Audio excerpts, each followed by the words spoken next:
Pinagbintangan pa kami ng maleta, pinagbintangan Yes. pa kami ng kung Oo. ano-ano.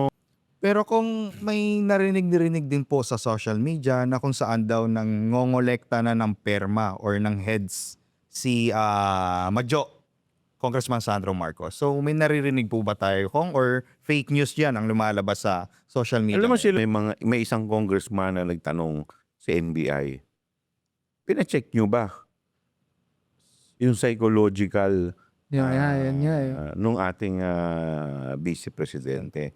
Kaya niya tinanong niya kasi Pero kung speaking of the box kong, so kung hindi babasahin ngayon dito sa Kamara, so possible kaya ba sa Senate? Mabubuksan Senate. po ba? sa Senado talaga ipipilit na namin. Mm. Kasi ako personally ako naniniwala dapat buksan. Opo. Dahil sa ligang batas ang sandatan namin dito eh. Pero So ngayon kung regarding kay Ramil Madriaga po, so syempre nanganganib po ang kanyang seguridad. So ngayon po ba nasa safe place po ba siya kung? Kasi medyo mabigat din po mga sinabi niya doon sa mga proceeding po. Magandang araw po mga kababayan. So nandito naman po tayo ngayon sa pangatlong episode po ng ating podcast. Kasama po natin, okay, si Balitat Kaalaman. Hello!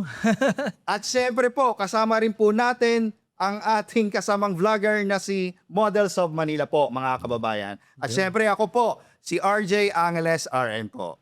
So, Balitat Kaalaman, yes. Simulan na natin. Okay, so wala nang patupik-tupik. Ang kasama po natin ay yung chairperson ng House Committee on Good Government and Public Accountability. And syempre, member din po ng Justice Committee ng House of Representatives. Well, let us all welcome District 3 Representative ng Manila, Congressman Joel Chua. Chua. Let's go. Yun, kumusta? magandang Welcome, araw sa welcome. inyo lahat. Malaking bagay po na kinaimbitahan po dito. Yun. Yun. So mga kababayan, no, na-witness po natin, syempre, ang impeachment proceeding po doon sa Kamara. So ngayon po mga kababayan, syempre marami tayong tanong ngayon kung anong-ano nasa isip po natin. Ikaw, Balitat Kaalaman, anong pinaka malakas or mabigat na ebidensya ngayon sa na panood mo or narinig mo doon sa mga impeachment proceedings? Ayun, yung syempre para sa akin yung mga resibo na mukhang fabricated o sabihin na natin diretsa, no, parang pineke ng mga resibo. So, ayan, para siguro para mabigyan tayo no mas hinimay na detalye. Ito si Congressman Joel Chua, ano pong masasabi niyo doon yung mga natagpuan ng mga fabricated? Kung maalala po ninyo, noong 19 Congress, Ayan. isa po yan sa mga nadiscover natin, yung mga pangalang Mary Grace Piatos, Kokoy Villamin, lahat yan naglabasan. So kami ay inimbitahan namin yung PSA o yung tinatawag natin na Philippine Statistics Office. So lumabas po dyan sa kanilang pagsusuri na itong mga pangalan na ginamit na masasabi na tumanggap ng confidential fund ay mga fictitious. Ibig sabihin, ito'y it's either hindi buhay, hindi pinanganak, walang record ng kapanganakan, at wala rin silang record ng kamatayan. So ibig sabihin, hindi talaga nag-i-exist. Eddie, wow. Modest. Ayun, so yun po yung isa sa mga ebidensya na ginamit po ngayon dun sa impeachment. Ano po ang bukod po doon, ano po yung masasabi niyo na na naging mga mabigat na ebidensya kaya po napagbotohan po kahapon dun sa impeachment proceeding na 53-0? Ano pa yung nag-stand out doon sa mga lumabas na ebidensya para sa Actually, inyo? lahat ng grounds talaga naman may kanya-kanyang bigat na masasabi natin. Uunahin na natin yung confidential fund, no? Tsaka yung bribery case. Oo. Dito sa confidential fund at tsaka bribery case, kung maalala ninyo, tinatanong at tinahanap natin, saan napunta yung 125 million? Oo. Diba? Noong December 2022. Diba? So, dito, nung tayo'y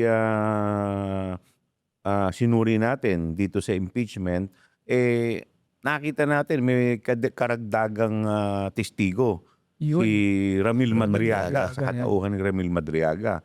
Ang alam ng lahat, 11 days na inubos itong confidential fund. Pero lahat tayo nagulat nung sinabi ni Ramil Madriaga na 24 oras lamang. Grabe. Diba? Yes. Kaya, so sinabi niya, itong 125 million sa tatlong area o sa tatlong lugar lamang niya ibinagsak yung mga duffel bag. Isang area, binagsak niya sa may Laguna, sa San Laguna. Pablo, Laguna. Yung pangalawa, sa may, No, yung bar, Bars. comedy bar, Oo. sa may bandang timog. O, sa may Morato. At yung pangatlo, dun sa Office of the Ombudsman. yan. 'Di ba? So, pero ang pinakamabigat dito, kahit tanggalin natin yung salaysay ni Ramil Madriaga, lumabas din na yung COA report Oo. kung saan sinasabi ng COA na dininay nila yung apela ng Office of the Vice President pagdating po doon sa 73 million Oo. na notice of disallowance. So bukod po doon, nag-issue na naman sila ng panibagong notice of disallowance na 375 million. So pagsusumahin mo, 448 million. Kaya nga tinatanong namin si Kong Percy, nung nagdeposito siya ng pera, 400 pesos something. Julio Vargas BPI. Yes. Sabi na ng gano'n, nagdeposito daw siya ng 448 yun. pesos. Yes. Wala kami nagtataka. Ba't 448? Bakit hindi 500? Bakit hindi 450 o 1,000? Bakit Yung pala may yun. butal? Akala namin, kinapos ng 2 piso yung pera niya. Yung pala, Symbolic. symbolical pala yun. Yung pala yung pinaghalong 73 million Million saka at 375 million. Yan yung No po. doon sa issue sa confidential fund, di ba? Nandiyan din pala yung yung 4 na Marines na nag-issue ng certificate kung saan sinasabi nila na wala naman kami natanggap talaga. Pero dahil hinihingan kami ng certificate ng dating kaibigan at boss nila, so si Yusik Tempin, kaya nag-issue sila ng certificate. Pero ang katotohanan, kahit na 5 butas o duling, walang natanggap ang Youth Summit. na Ayun sa sinasabi, AFP. yung Yung sa AFP. Leader. So bukod po dyan, doon sa confidential fund, isa pang mabigat na issue, yung rentals ng safe yung house. satellite. 16 million. Di, offices. 1 milyon ng 4 na araw. Ay, So grabe. tinatanong namin, saan yung, anong klaseng to? Anong klaseng safe, Safe house ba to? Ano ba to? Resort ba to sa Boracay? O sa mga exclusive subdivision, di ba? Oo. Pero wala naman may produce na mga dokumento. So yan ang mga yan ang mga naging issue sa confidential fund. Kaya sinasabi ko na mabigat dahil hindi mo maitatanggi ang mga dokumento Tama. na lumabas sa COA eh. So eto naman yung nakaraang linggo kung saan nagulantang lahat ng tao, 'di ba? Kung titingnan ninyo, Oo. puro numero at puro dokumento. Yung una namin tinignan yung SALN. Sal- 'Di ba? Ito yung naman yung issue naman ito ng ill-gotten wealth. Oo. Doon naman sa SALN, from 2007, simula nung siya ay pumasok sa Politika. serbisyo publiko bilang Vice Mayor ng Davao, nagfa-file siya ng cash on hand at saka cash in bank. Opo. From 2007 hanggang 2018. Pero nagulat kami noong 2019 Oo. hanggang 2024. Missing kung duling. Wala. Wala. Nila- Kaya nga Zero na. pa Eddie Wow. Di ba? Wala eh. Hindi siya, kung anong dahilan, hindi rin namin alam. Sinasabi ng kanyang mga defense lawyer na hindi, sinama namin sa others. O sige, Yun lang. kakagatin na natin yung argumento nila. Kung titignan mo yung others, nasa 5.8 million lang eh. Di pa Ang rin. deklarasyon eh. Di pa rin naabot. Pero, nung lumabas na yung numero sa AMLA, nako, naduling na kami sa dami ng zero na pumasok na transaksyon. Meron siya sinatawag na, ito yung tinatawag nila na combined, no, na inflow at saka outflow ng transaksyon. 2 transaksyon ang nire-report sa AMLA. Yung covered transaction. Etong covered transaction, pag sinabi mong covered transaction, ito yung mga bank deposit lumagpas sa threshold Oo. na more than 500,000. Pag more than 500,000, kailangan yan i-report ng bangko sa AMLAC. So magkakaroon ng ano, kumbaga i-red flag yan. Hindi natin sinasabi na illegal itong pera. Pero automatic yan. Pag more than 500,000, kailangan yan i-report sa AMLAC. So mayroon pang isang transaction, yung tinatawag na suspected or suspicious Oo. transaction. Ito naman yung pagka ang tingin ng bangko, wala kang kapasidad para magdeposito ng ganitong malalaking amount. Talaga. Diba? Dahil sa nature ng iyong trabaho, hindi mo naman ma-justify na wala ka namang ibang negosyo. Ang sweldo mo, alam naman natin, siguro malaki na yung 200,000. Yes Tapos bigla magdideposito ka ng 5 milyon, 10 milyon on a regular basis. So, ito yung tinatawag na suspicious transaction. Kaduda-duda. Bigla nga. O kaya, bigla kang nalathala sa pahayagan na ikaw ay isang drug lord pala o ikaw ay betting lord. Diba? So, ito yung mga tinatawag natin na suspicious. Ayan, nare-report lahat yan sa AMLAC. So, dito lumalabas yung kanilang combine ng mag-asawa na inflow at saka outflow. Ibig sabihin ng inflow, ito yung pumapasok na transaksyon sa bangko. Yung outflow, ito yung lumalabas. So, yung combined, 6.7 billion. Grabe. So, napakalaki. Yes po. So, kung titignan natin yung deklarasyon niya sa SALN, ang buong total asset lang niya lumalabas, 88 million. Yes po. Tapos dito, ang transaksyon, billion-billion. So, hindi nagtutugma yung kwenta. Oo. 'Di ba? Yung kwento hindi nagtutugma sa kwenta. Sabi nga ni DS JG Suarez. Oo. So tapos tinignan din natin, sinuri rin natin yung SEC kasi baka mamaya yung mga negosyo naman nila yumabong. Opo. 'Di ba? Malalaki naman talaga yung mga kinita nila. Doon tinignan po yung mga negosyo, halos lahat palugi. Yun lang. Wala naman pong kumita. Kung meron man, hindi naman ganun kalalaki. Yes po. 'Di ba? Parang 1 milyon lang. So, 100,000 ang kinikita. So, hindi nagtutugma talaga yung mga kita at kwenta. Ngayon, nagkaroon ng isang issue. Ito nga yung pagbukas ng box. Oo. Yung BIR, kung BIR. maalala ninyo, Yes po. 'di ba? Kasi sinampi na rin namin yung ITR. Pero kami po, napagbutuhan namin kahapon na wag nang buksan. Wag na buksan. Dahil kahit naman wala yun, yung determination ng probable cause, malinaw naman. Yes. 'Di ba? So, yan yung kaya ko sinasabi na matibay din yan kasi yung numero hindi nagtutugma-tugma Yes. 'Di ba? Ang linaw. O ngayon, dito naman sa ikatlong ground, yung kahapon na pinakita natin, yung threat, and threat, 'di ba? Kung maalala niyo ito, nangyari ito nung nag-meltdown siya. So kung saan minura niya at pinagbantaan niya.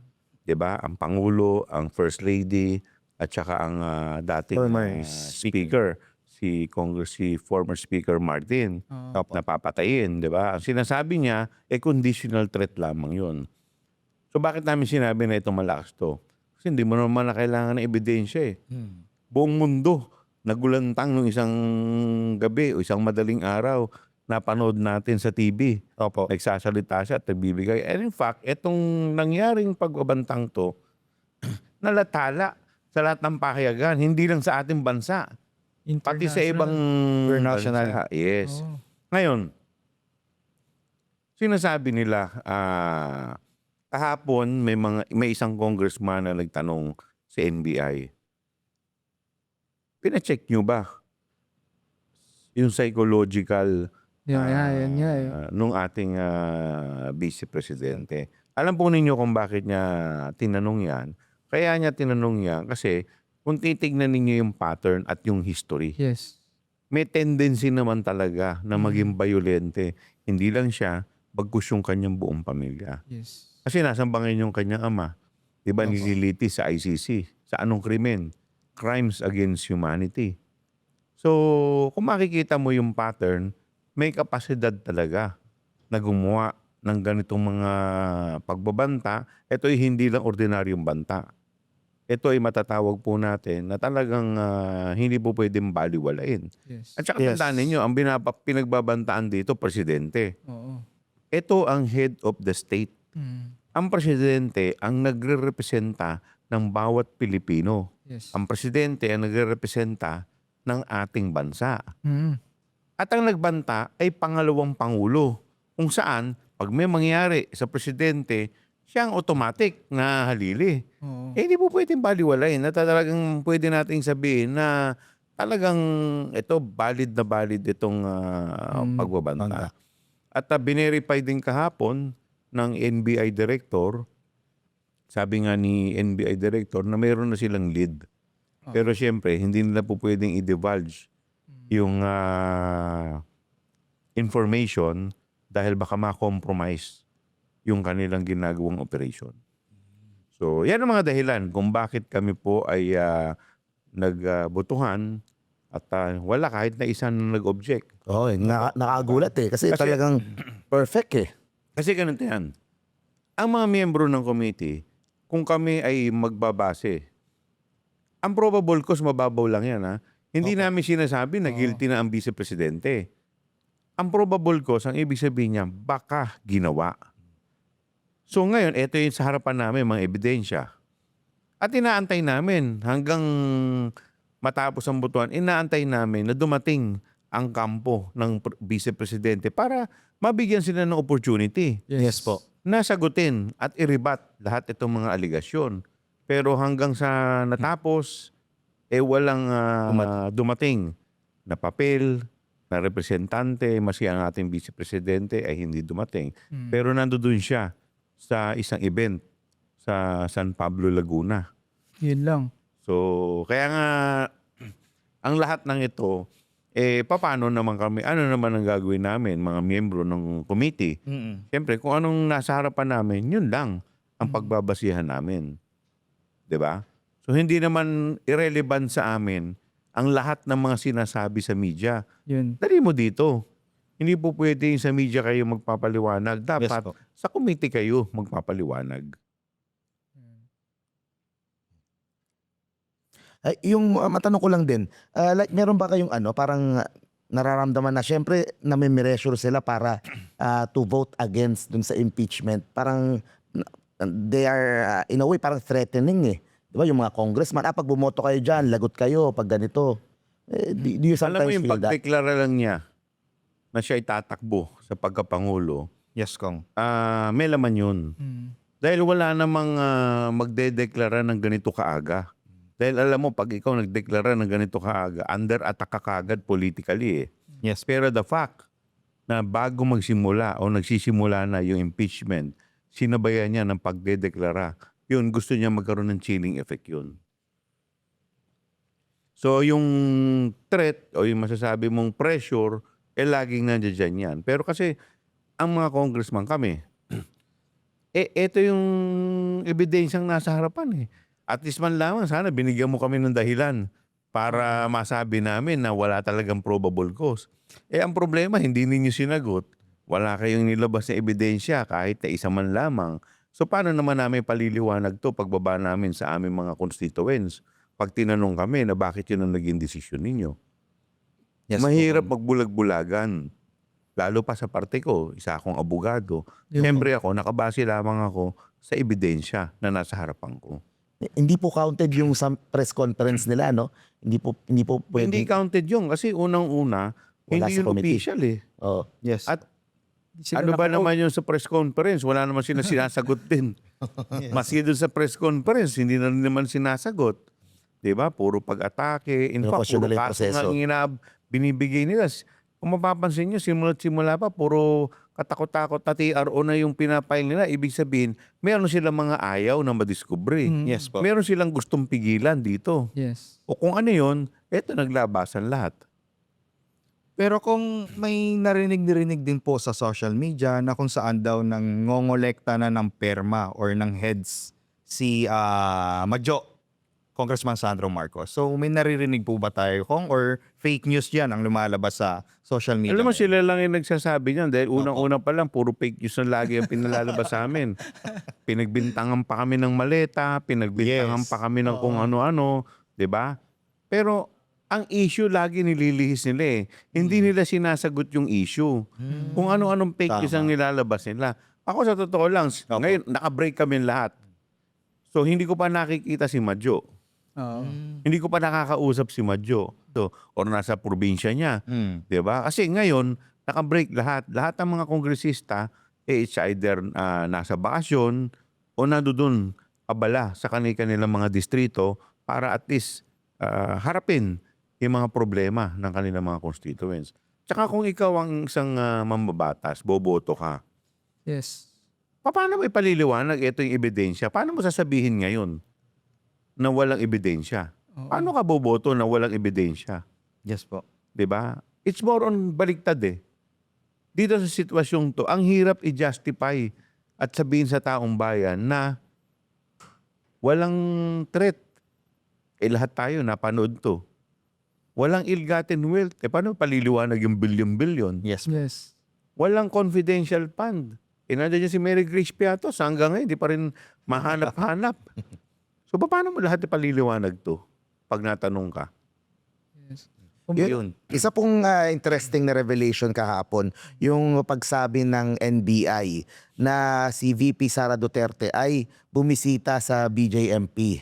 Kaya kung saan daw po para dapat daw puntahan si Ramil Madriaga personally. Ngayon po, I think lumabas sila kanina, sinasabi na si Teves yata yung binisita. Pero ano po ang reaction nyo dun sa revelasyon ng NBI na yon?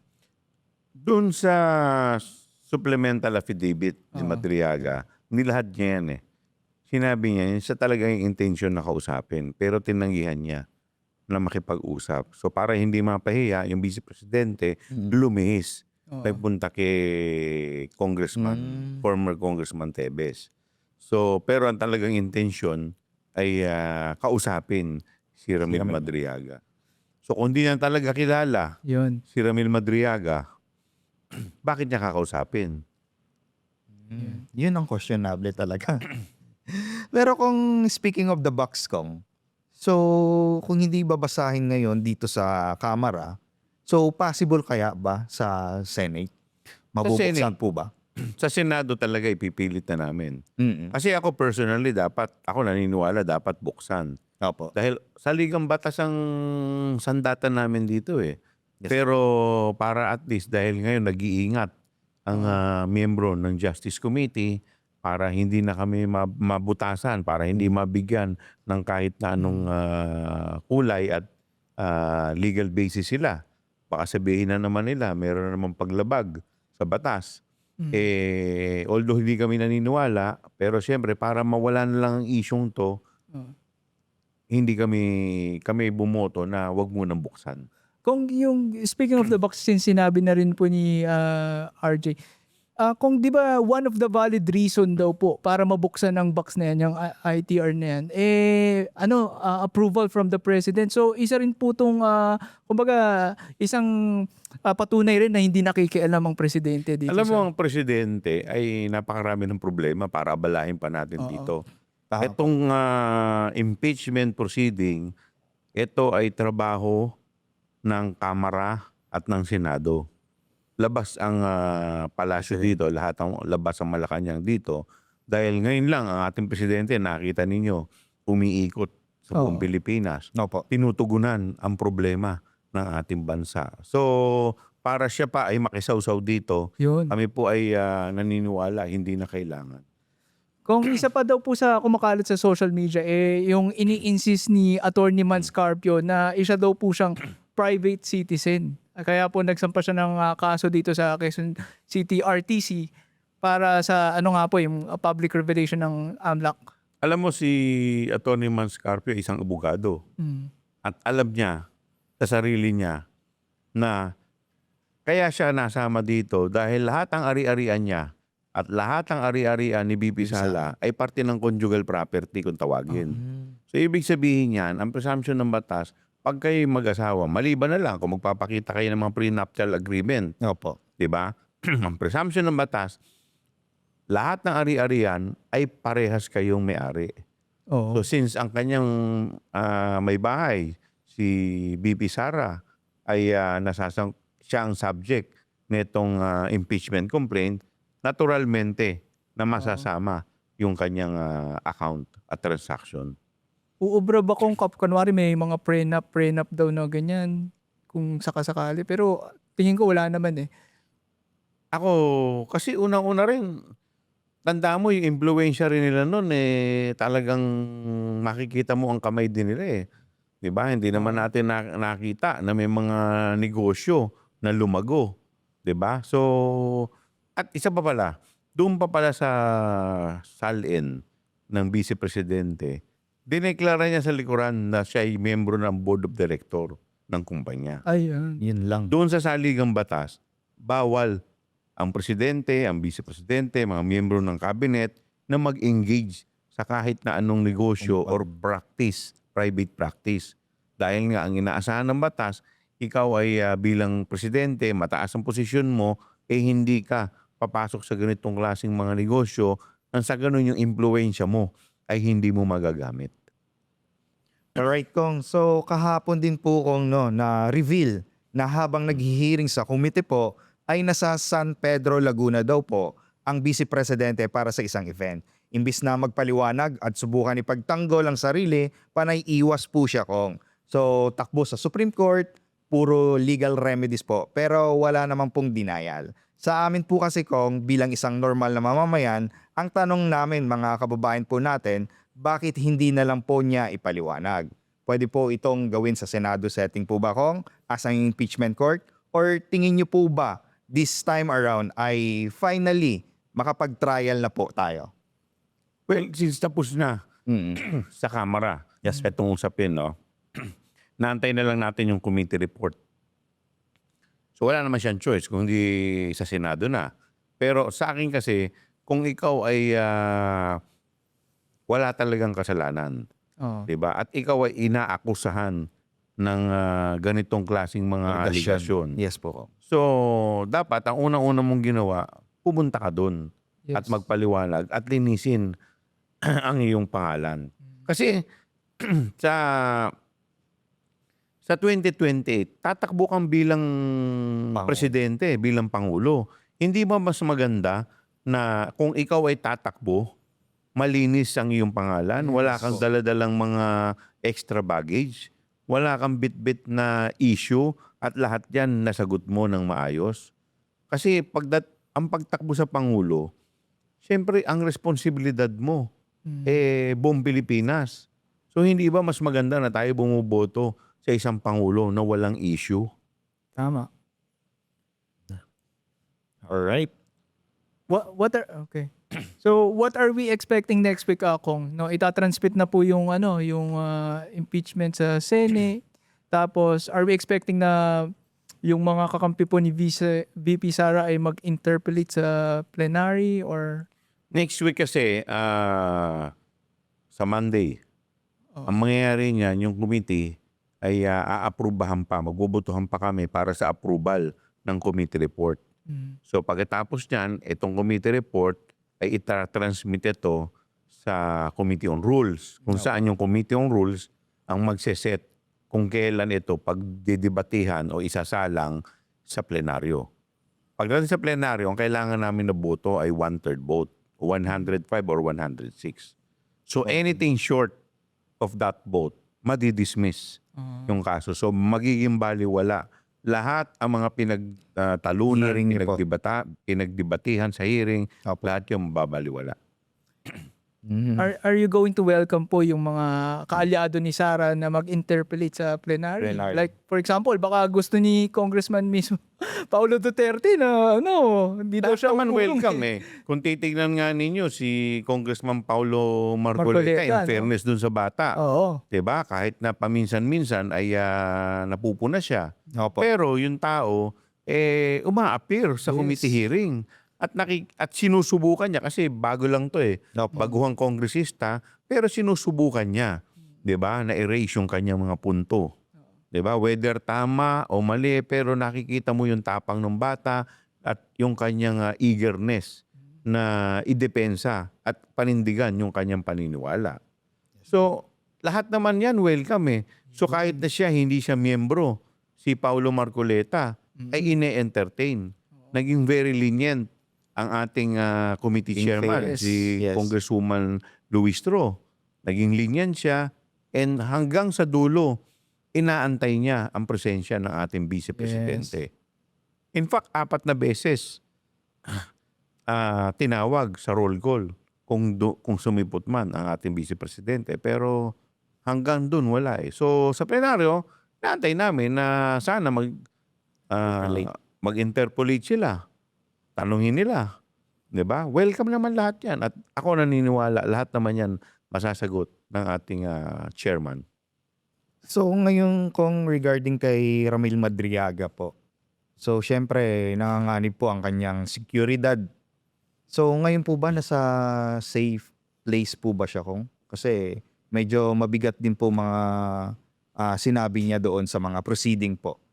Ako po naniniwala na nasa safe place siya dahil kung maalala ninyo, si Congressman Shell Jokno ay sumulat at humingi siya ng tulong na sana ma-beef up o madagdagan yung security ni Ramil Madriaga. At ito naman, ako naniniwala natugunan naman, lalo pa nung lumabas na si Ramil Madriaga. So inaasahan natin pagdating sa hearing, marami pa siyang sasabihin. Yun.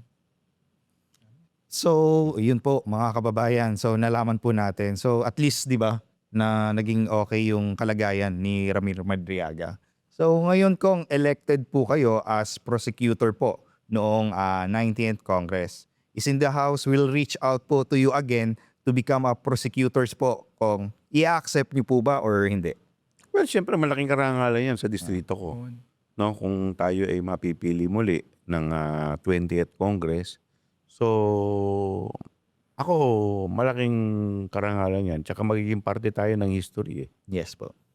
Ako hoping ako na kasama kayo sa prosecution na panel kasi kayo po yung isa sa marami talagang dito details, di ba? Tsaka yung sa good governance kasi doon sa committee niya. Kaya kabisado Connect. nyo yung kabisado nyo yung like sa issue ng confidential funds. Si Kong Joel talaga yung maalam doon. Kumaga kahit palibaliktaran nila yung issue. Kabisado niya yung mga pangyayari doon. So, tingnan natin kung makakasama si Kong Joel sa mga prosecutors. Kung last kong, kasi syempre may mga kabataan din po na nanonood po sa atin. So, paano nyo po mako-compare yung impeachment proceeding or trial, mga na-impeach po na mga government officials po na impeachable noong mga nakaraan sa mga history. And then ngayon po, ano po yung nyo po sa mga kabataan natin ng mga viewers po ngayon ko? Ngayon kasi, yung impeachment hearing, maski kami, di ba? Yes po. Medyo hirap kami. Dahil ang daming mga fake news na lumalabas. With the advent of social media ngayon, kailangan maging mapanuri ka. Yes po. Tignan mo talaga. 'Di ba? Kasi kung ikaw ay medyo lahat pinaniniwalaan mo, baka maligaw ka, malihis ka. So, sabi nga sa akin dati ng chewing ko, 'di ba? Tayo daw ang isang tao binigyan ng Diyos ng ulo para gamitin at hindi para tubuan ng balakubak. 'Di ba? Kaya dapat maging mapanuri tayo. Isipin natin kung lahat ng mga nababasa natin sa social media ay totoo. Kasi ako nakita ko lately Opo. huling-huli na, wala nang kawala. Ang dami pa rin dahilan. 'Di ba? Pati painting, naging issue. Hindi naman yung painting ang issue. Diba? Kung ano-ano mga ginawa nilang issue na wala namang kinalaman sa talagang actual na usapin. Oo. Yun. So dati kung dire-diretso, di ba po? Ngayon kasi, napikapaglaban tayo sa mga fake news talaga. Fake news, ang daming kalaban sa fake news. 'Di ba? Kaya nga malaking bagay na napapaliwanag natin. Opo. So, hindi ko sinasabi na paniwalaan kami. Yes po. Balansehin nila. Pakinggan kami, pakinggan yung kabila, at bago nila i-assess kung ano ba talaga ang tama. Yun. So marami po kaming learnings ngayon kung So maraming issue na hindi namin syempre masagot sa sarili namin. So dahil nandito po kayo ngayon kung nagpapasalamat po kami sa pagpaunlak po sa amin ngayon sa pangatlong episode po ng aming podcast. So maraming salamat po Congressman Joel Chua po. Thank you very much. Maraming salamat din sa pagkakataon na makapagpaliwanag. Alright. Thank you po mga kababayan. See you po again sa ating podcast po. Bye. Let's go!